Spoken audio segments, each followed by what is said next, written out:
Bom, nesse vídeo eu vou falar sobre eletrocardiograma normal, as ondas que aparecem nesse traçado do eletrocardiograma e correlacionar ali com o sistema cardioconector.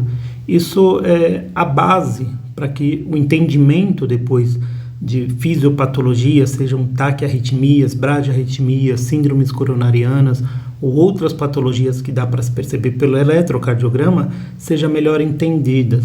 Tá? Então, é preciso entender o normal para depois relacionar com o anormal. Para esse vídeo, as minhas referências é o livro de Fisiologia do Guyton e o livro de Histologia de Ross. Tá? Então, vou começar desenhando aqui quais são essas ondas normais do eletrocardiograma, que a gente precisa conhecer a morfologia dela, a sequência dessas ondas para, como eu disse, depois relacionar e entender com as alterações patológicas. Então, são três ondas que a gente encontra. Essa primeira onda ela é chamada de P. Depois vem um complexo, que é chamado de QRS, e uma onda T. Tá, ok? Então, essa primeira onda aqui, ó, P. Aqui seria o Q, o R e o S. E aqui a onda T. Tá, ok? Sempre nessa sequência. Existem duas teorias de o porquê colocar essas letras, né? A primeira é que se imaginava que fosse se descobrir outras ondas com o passar do tempo nesses traçados do eletrocardiograma, que ele fosse evoluir e se descobrir outras ondas.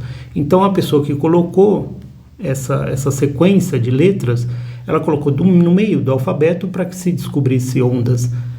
Antes aqui da P, você teria margem ali, várias letras antes, para poder nomear essa onda, né? E se fosse descoberto ondas depois aqui dessa T, também teriam várias letras ali para se relacionar e acrescentar esse traçado do eletrocardiograma, tá?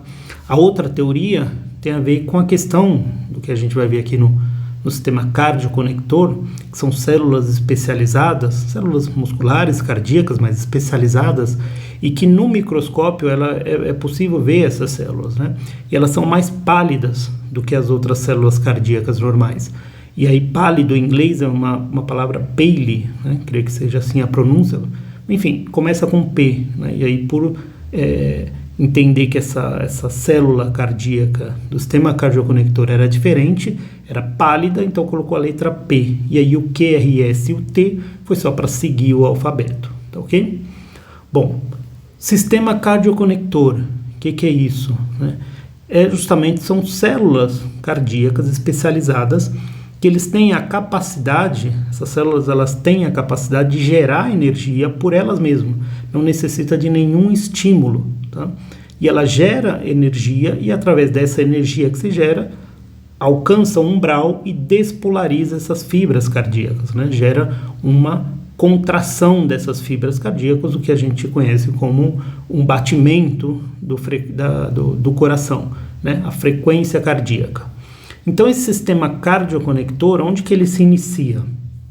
Imagina aqui que é um coração, isso aqui seria uma vista anatômica, então uma vista frontal, um corte sagital, isso aqui seria superior, aqui seria inferior, aqui o lado esquerdo e aqui o lado direito, ó.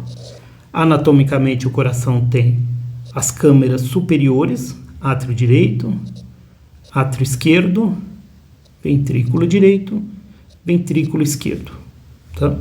E lembra que entre os átrios e os ventrículos a gente tem ali as válvulas cardíacas, tá? Então esse sistema cardioconector ele se inicia aqui, ó, no átrio direito, tá? Mais especificamente na parede posterior, próximo da desembocadura da veia cava superior. Então eu vou desenhar aqui como se fosse o nodo sinusal, ó. É onde inicia esse estímulo elétrico, essas células gerando energia e essa eletricidade vai ser transmitida para todo o coração, ó. Então aqui átrio direito, na parede posterior, próximo aqui, ó, da desembocadura da veia cava superior. Vou escrever aqui, o nodo sinusal.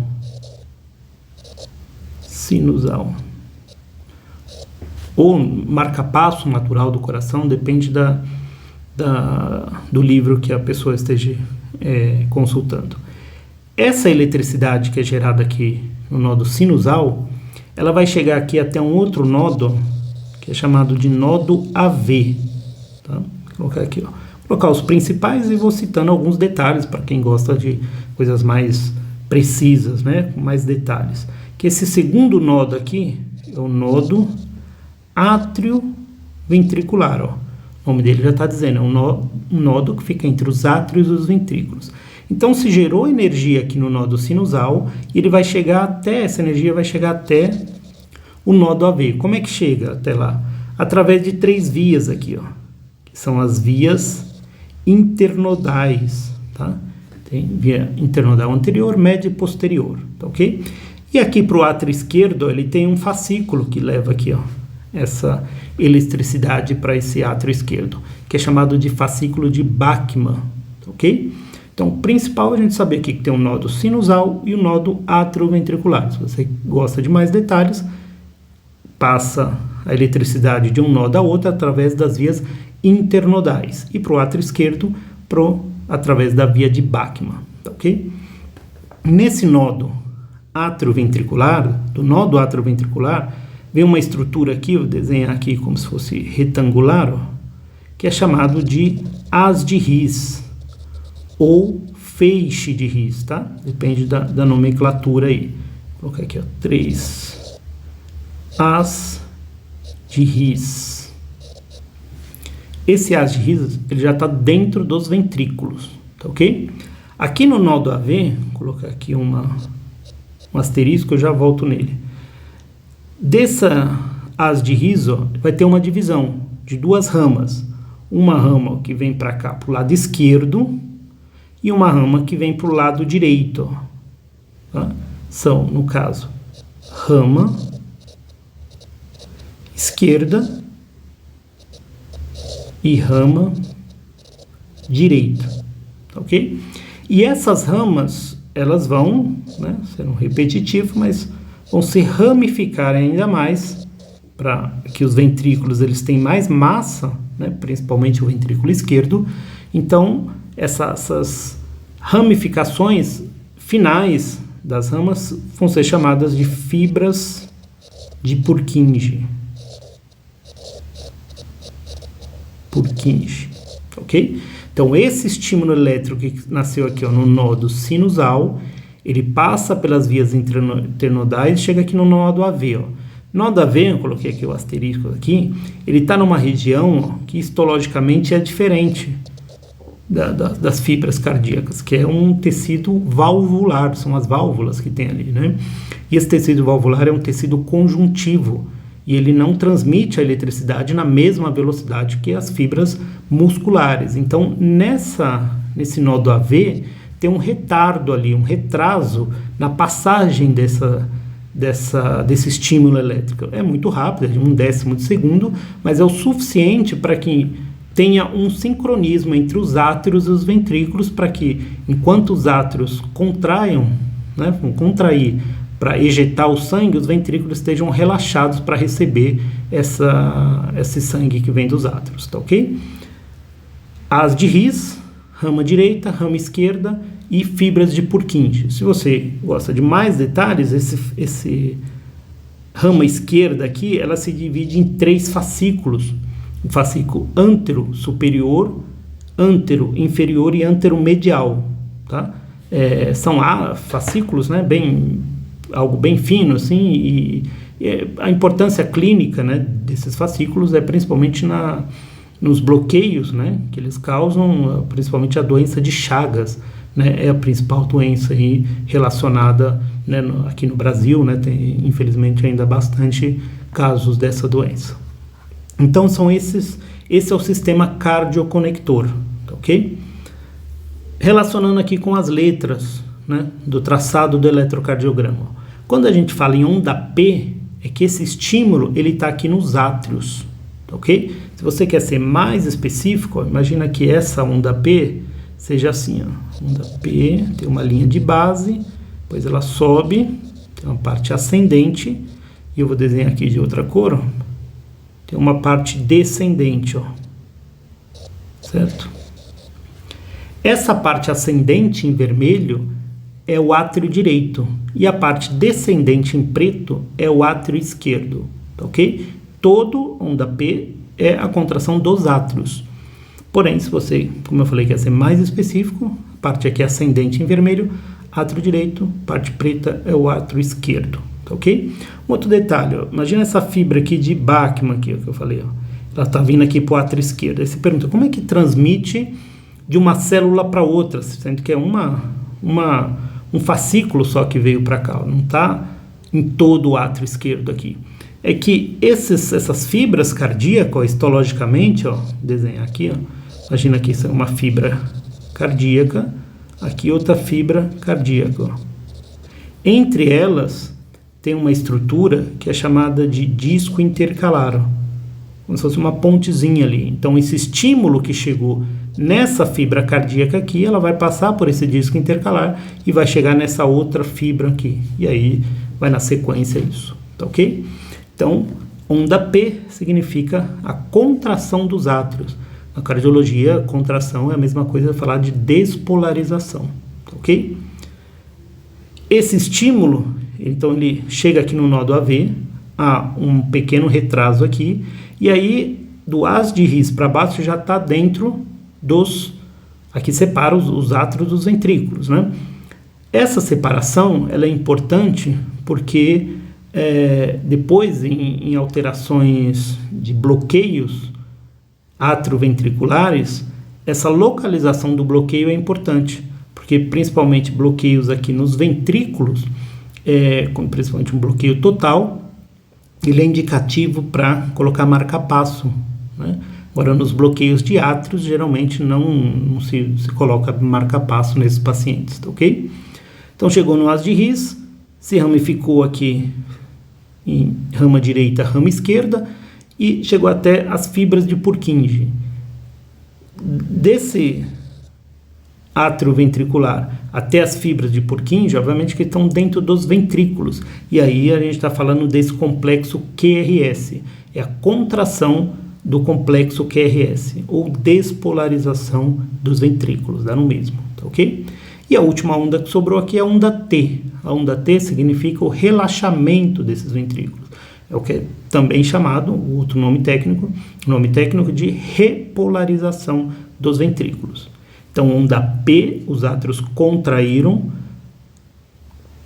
complexo QRS, os ventrículos contraíram, e onda T é o relaxamento dos ventrículos. Obviamente que os átrios também relaxam, mas não existe uma onda no eletrocardiograma, seja o eletrocardiograma normal ou anormal, que mostre o relaxamento dos átrios. Você imagina que essa onda se perdeu aí dentro desse complexo QRS, tá ok? Então essa é a correlação das ondas com o sistema cardioconector. E aí a gente se pergunta, como é que gera essas células aqui, no nódo sinusal, né, que é o marca-passo natural do coração, como é que ela gera eletricidade, né? É através do influxo e efluxo de eletrólitos. Então fiz um desenho aqui embaixo, ó, essa linha preta aqui imagina que é a membrana de uma célula, aqui a parte seria interna dessa célula e aqui a parte externa. Então essa célula aqui, ela tem, ó, na sua membrana, isso que está aqui em vermelho, ó, ela tem canais aqui. E esses canais permitem a entrada de 3 substâncias que são os atores principais aqui, né? Os 3 principais, que seria, no caso, o sódio, o potássio e o cálcio, tá ok? Então, nessa fase 0 aqui, ó, você tem a entrada de sódio, e o sódio vai deixando essa célula mais positiva, até alcançar um umbral e ela despolariza, tá? Na fase 1 aqui, tem uma pequena saída de potássio. Na fase 2, abre aqui uns canais, que é chamados canais lentos de cálcio. E o cálcio dá essa sustentação aqui, ó, nessa contração, né? E aí depois tem a fase 3, a fase 4, que o potássio, né, acaba sendo o ator principal aqui nessa parte final. Ok? Qual que é a importância de saber disso, assim, desses canais, né? Esses canais, eles estão ligados a algum gene, né? E hoje já a genética esclarece muito sobre a questão de, por exemplo, mortes súbitas, né? Esse gene, muitas vezes, eles têm mutações, e aí pode acontecer um distúrbio hidroeletrolítico. A entrada de um desses eletrólitos ou saída de um desses eletrólitos de forma desorganizada, e aí causa essas arritmias e até morte súbita, tá? Dentre esses genes, já descoberto pela ciência, existe um que é chamado SCNSA,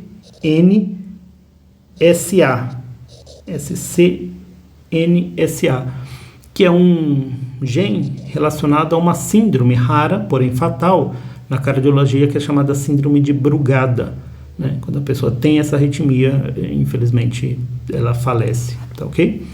Bom, então esse é o sistema cardioconector com as ondas normais do eletrocardiograma, e como eu falei, para quem queira, para quem goste e queira se aprofundar mais nas taquiarritmias, bradiarritmias, síndromes coronarianas e várias outras alterações que se vê no eletrocardiograma, é a base para que esse conhecimento das patologias fique mais fácil de se entender.